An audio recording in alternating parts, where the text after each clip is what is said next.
പിൽക്കാലത്ത് ബോളിവുഡ് സിനിമയുടെ ഷോമാൻ എന്ന പേരിൽ അറിയപ്പെട്ട സുഭാഷ് ഘൈ സംവിധാനം ചെയ്ത ആദ്യ ചിത്രമായിരുന്നു കാളിചരൺ.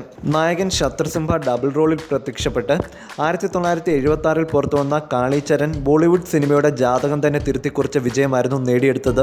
തെലുങ്ക്, കന്നഡ, തമിഴ് തുടങ്ങിയ ഭാഷകളിലേക്കെല്ലാം ചിത്രം റീമേക്ക് ചെയ്തിരുന്നു. പത്താമുദയം എന്ന പേരിൽ കാളിചരൺ മലയാളത്തിലേക്ക് റീമേക്ക് ചെയ്തത് ഹിറ്റ് മേക്കർ ശശികുമാർ ആയിരുന്നു. നിർമ്മാതാവായ ബാലകൃഷ്ണൻ നായർ സംവിധായകൻ ശശികുമാറിനോട് പറഞ്ഞത് രതീഷിനെ നായകനാക്കണം എന്നായിരുന്നു.